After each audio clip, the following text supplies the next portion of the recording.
The air over the city of Nishapur hung heavy with the scent of dust, sweat, and tension. It was the spring of 1221, and the great city, a jewel of the Khwarazmian Empire, stood poised at the edge of calamity. From a distance, its walls rose like solemn sentinels against the horizon, pale stone fading into the haze. Within, the streets teemed with preparation and unease, a mixture of civilian panic and military determination. The Khwarazmian governor, tasked with defending the city, had spent months reinforcing walls, stockpiling supplies, and mobilizing troops, an army rumored to number more than 50,000. Yet, beneath the surface of that formidable figure, cracks of uncertainty already ran deep. Beyond the city's walls, the landscape was unforgiving. Nishapur lay nestled among arid plains, punctuated by low ridges and the meandering course of the Kashaf River. For an attacking army, the terrain offered both opportunity and peril. Open stretches where cavalry could dominate, but few natural protections from the enemy's defensive positions. For the Mongols, this was ideal ground. Their reputation, forged through decades of conquest, rested on their mastery of mobility, psychological manipulation, and ruthless discipline.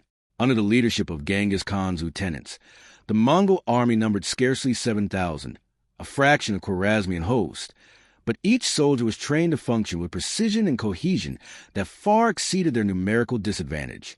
The political landscape preceding the siege had been a tinderbox of misjudgment and arrogance. The Khwarazmian Shah, Muhammad II, had already made a critical error in underestimating the Mongols, dismissing them as mere steppe raiders incapable of sustaining long campaigns. Diplomacy had faltered, envoys had been executed. Each act of defiance hardened the Mongols' resolve and cemented their strategy. By the time Nishapur braced for siege, the Khwarazmian leadership had positioned themselves not for negotiation, but for a test of endurance they were ill-equipped to survive. In the days before the siege, scouts brought back reports of small Mongol detachments moving through the region with precision, striking swiftly at villages and supply caravans. Panic spread, not through direct engagement, but through the knowledge that the enemy could appear anywhere. Civilians whisper of impossible feats, armies disappearing into dust storms, warriors moving faster than horses seemed able.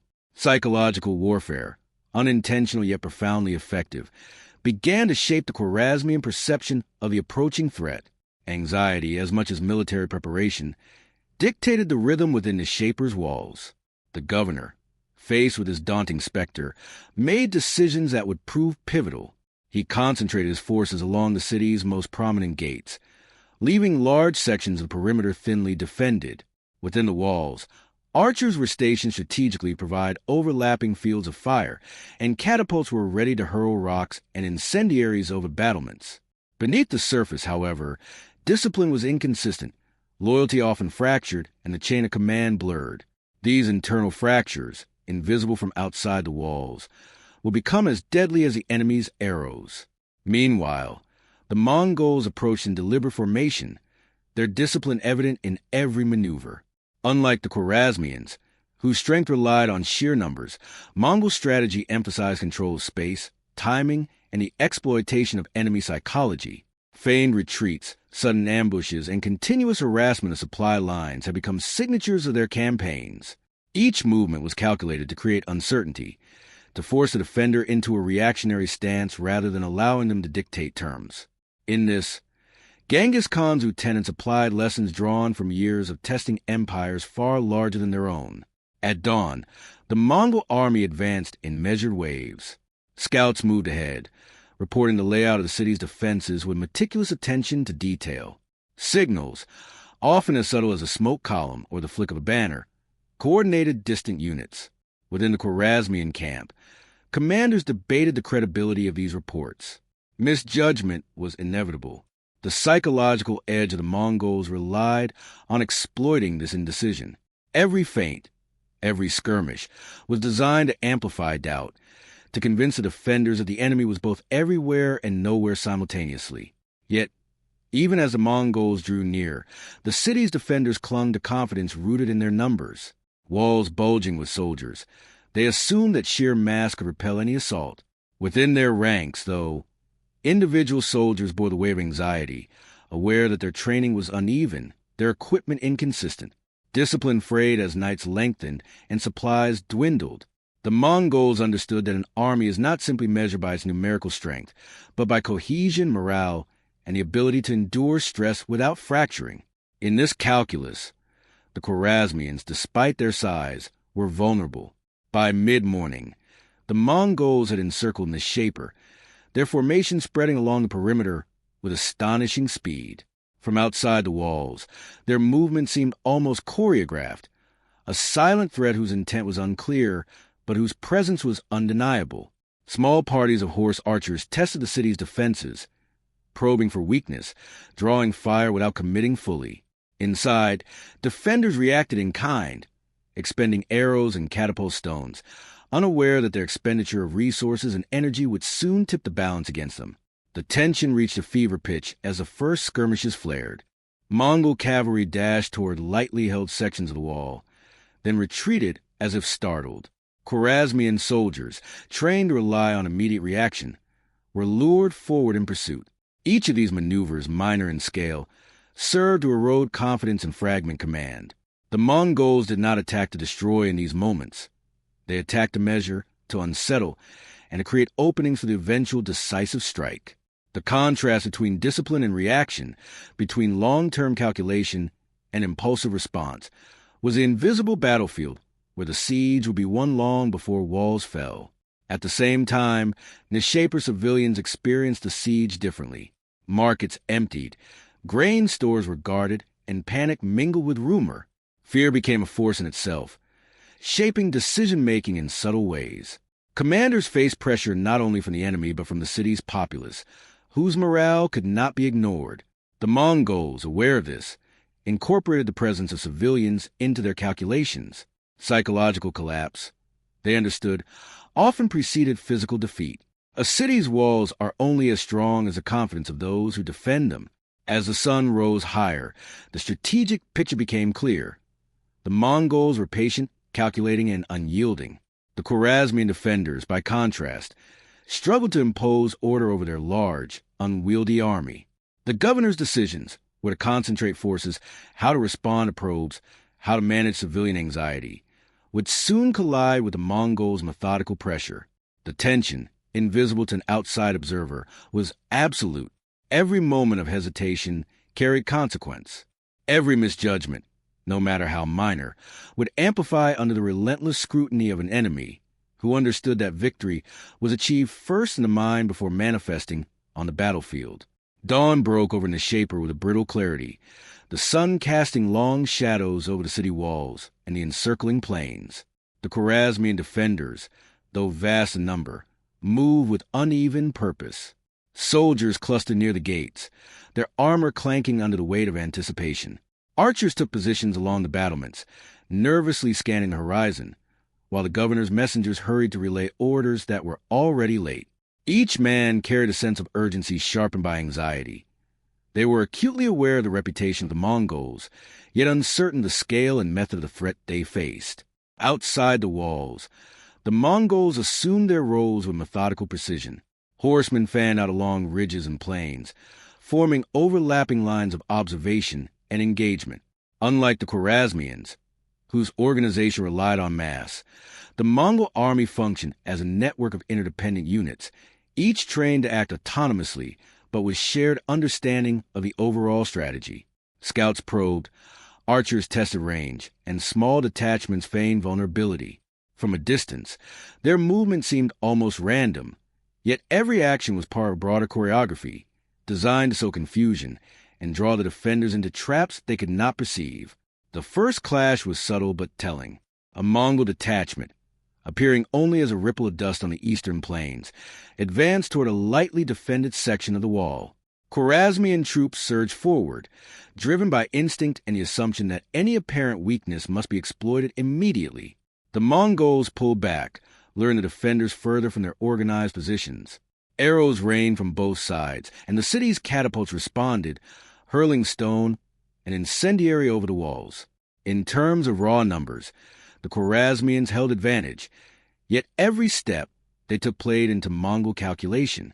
Mobility, patience, and timing transformed the few thousand Mongols into an invisible force that dominated the battlefield before engagement even escalated.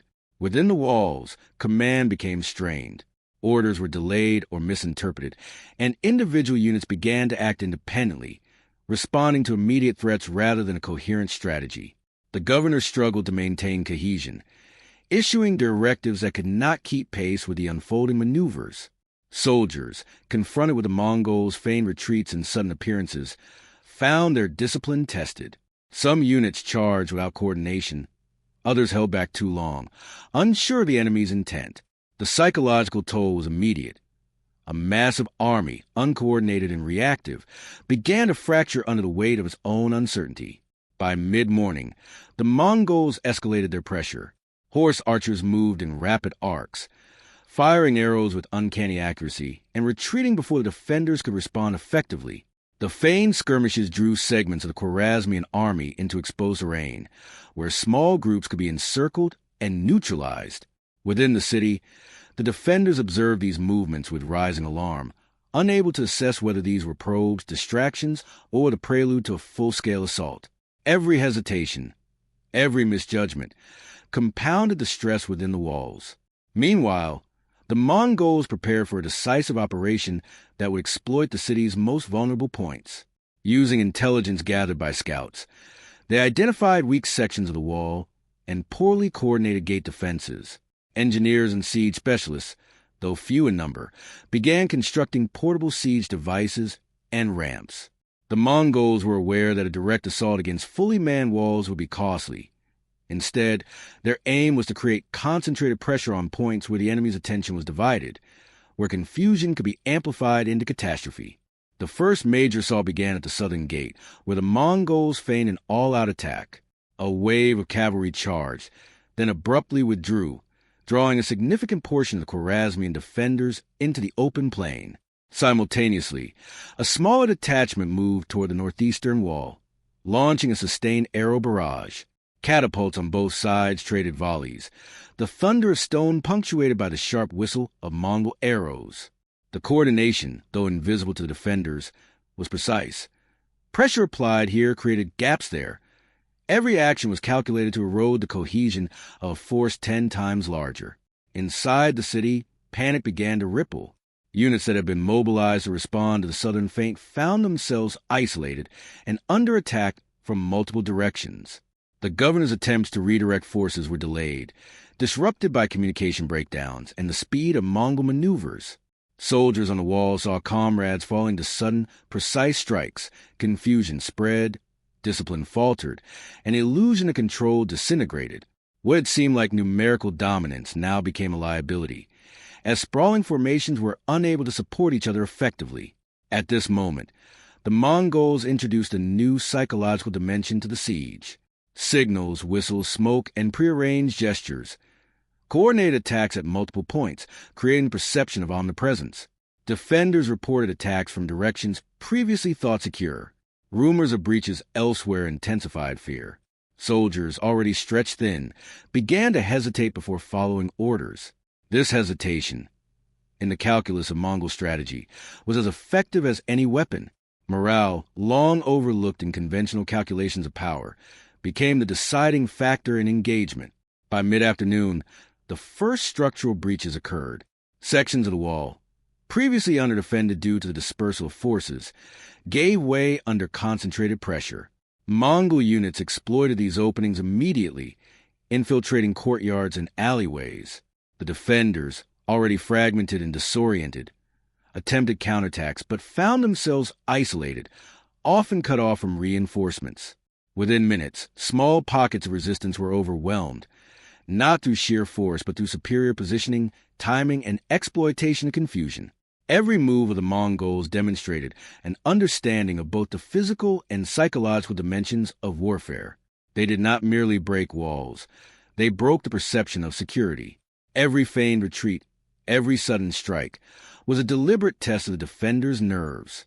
The Khwarazmian army, vast yet reactive, was caught between two forces: the tangible threat of Mongol weapons and the intangible pressure of fear, indecision, and fractured command.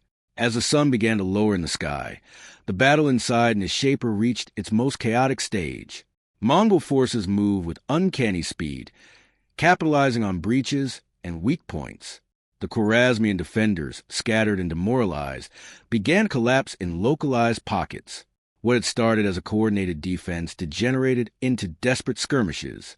Archers abandoned positions to reinforce gates. Infantry units fled from walls under pressure, and the governor faced a moment of ultimate decision: to commit reserves to a hopeless defense or risk the city's complete loss. Amid the chaos, Mongol discipline never wavered. Small units operated independently yet cohesively, maintaining formation and exploiting every lapse in enemy coordination. Horse archers circled the city's perimeter, cutting off potential retreats and preventing regrouping. Siege devices, maneuvered with skill, breached secondary gates. The overwhelming psychological pressure transformed into physical destruction. By late afternoon, the Mongols had achieved tactical dominance, despite being vastly outnumbered. Nishapur, a city once confident in its walls and numerical strength, was beginning to unravel from within. Panic, miscommunication, and the relentless application of Mongol tactics eroded the Khwarazmian advantage. In that moment, the siege ceased to be merely a battle of weapons and became a battle of nerves, discipline, and foresight, domains in which the Mongols excelled and the defenders could not match. As dusk settled over Nishapur, the city that had seemed impregnable hours earlier now quivered under the weight of its own unraveling. Fires flickered along the walls, casting long, trembling shadows across streets littered with debris and bodies. The Khwarazmian defenders, once a vast army of 50,000, had been fragmented into scattered units, each struggling to maintain cohesion. Command, already strained, had collapsed entirely. The governor's presence, once a symbol of control, became little more than a distant authority, unable to direct soldiers who had either fled or surrendered to panic. The turning point had arrived not with a singular assault, but through a cascade of failures amplified by Mongol strategy. The initial breaches in the walls, though limited, had created opportunities for infiltration. Small Mongol detachments moved through narrow alleys and courtyards, isolating defenders and cutting off escape routes. Every corner of the city became a theater of controlled chaos. Archers shot from rooftops, infantry units attempted desperate barricades, and yet each action played into broader Mongol calculus. Discipline, speed, and relentless pressure converted the city's own architecture into a trap. By nightfall, the psychological collapse was absolute. Soldiers who had survived the initial breaches were disoriented and exhausted. Morale, fragile under sustained assault, evaporated entirely as rumors of Mongol units entering from multiple points spread. Panic became contagious. Units dissolved into individuals, and the concept of organized resistance ceased to exist. The Mongols, attuned to the rhythms of fear, did not simply exploit this chaos. They orchestrated it. Their forces moved as if the city itself were a single organism under their command, exploiting each fracture in the human chain of defense. In the central districts, the final acts of resistance were brief and brutal. Mongol cavalry and infantry coordinated assaults with precision, a charge here, an arrow volley there, each time to prevent regrouping or reinforcement. Khwarazmian soldiers fought fiercely in isolated pockets, but isolation was their enemy. Without support or communication, every counterattack failed. Streets that had once held markets and homes became corridors of slaughter. The Mongols' ability to operate independently yet cohesively ensured that no defensive position could hold long. By the time the moon rose over Nishapur, the city's organized military resistance had effectively ceased to exist. The Mongols' victory was total, yet it was not achieved through sheer force of numbers. 7,000 disciplined warriors had destroyed an army many times their size because they understood the interplay between terrain, psychology, and command. Every feigned retreat, every precise volley of arrows, every targeted breach in the walls had been part of a carefully constructed sequence designed to fracture the enemy before confrontation reached its physical conclusion. The Khwarazmian army had been defeated not solely in combat, but in will, cohesion, and perception of control. In the immediate aftermath, Nishapur descended into chaos. Survivors fled into the night or hid in the ruins, civilians and soldiers indistinguishable in their terror.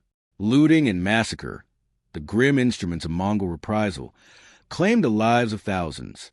The city's infrastructure, its markets, granaries, and gates, was systematically destroyed or rendered unusable. This devastation was not purely punitive. It reinforced the Mongol strategic calculus. By demonstrating that resistance led to ruin, they dissuaded other cities from mounting similar defenses, allowing psychological dominance to precede military engagement in future campaigns. Historians have often emphasized the numbers, 7,000 against 50,000. Yet the more profound lesson lies in how a smaller, disciplined force can dismantle a far larger army through calculated pressure, timing, and psychological manipulation. Nishapur's fall illustrates that battlefield superiority is rarely a matter of counting swords or arrows. It is a matter of understanding human behavior under stress, of orchestrating fear as much as force, and of leveraging cohesion to exploit every fracture in the opponent's structure. For the Mongols, the Siege of Nishapur represented both tactical mastery and strategic messaging. News of the city's fall rippled across the Khwarazmian Empire, sowing panic and uncertainty far beyond the immediate battlefield. Garrison after garrison began to question their ability to resist, preemptively eroding the defensive posture of the Shah's remaining forces. In this way, the Mongols achieved not merely victory in one city, but the cascading psychological advantage that would facilitate subsequent campaigns across Khorasan and beyond. Yet, the human cost was staggering. Survivors spoke of streets choked with the dead, families torn apart, and the omnipresent shadow of Mongol discipline. For those who witnessed it, Nishapur was no longer a city but a lesson in the devastating efficiency of strategic patience and ruthless coordination. The Mongols did not need overwhelming numbers. They needed precision, and they had it. Every feint, every breach, every arrow had been calculated to maximize impact and minimize waste. The fall of Nishapur also underscores a broader principle of warfare. Vulnerability is often invisible until tested. The Khwarazmian Empire, confident in its size and fortifications, had underestimated the significance of coordination, morale, and adaptive leadership. When faced with an enemy that excelled in these domains, numerical superiority became irrelevant. By the time panic spread, the army size could no longer compensate for fractured command and exhausted troops. The Mongols, disciplined and patient, transformed those weaknesses into strategic leverage. As the first light of the following morning crept over the ruins, Nishapur lay silent. The city's walls, once a symbol of Khwarazmian strength, bore the scars of methodical destruction. The streets, now emptied of organized resistance, reflected the cost of underestimating an opponent who understood the anatomy of collapse. From a perspective of military history, the siege exemplifies how precision, psychological acumen, and disciplined execution can invert conventional expectations, allowing a small force to decisively defeat a numerically superior enemy. Ultimately, the Siege of Nishapur stands as a testament to the lethal combination of strategy and psychology in Mongol warfare. 7,000 warriors had reshaped the landscape of Khorasan not merely through conquest, but through the orchestration of fear, timing, and relentless pressure. Nishapur's destruction was a warning to those who would resist, a demonstration that discipline and foresight can outweigh size and fortification. For centuries, military thinkers have studied this siege, not only for its tactical brilliance, but for its illustration of the human dimension of warfare. That victory often favors those who can endure, adapt, and manipulate the pressures that fracture the minds and cohesion of their opponents.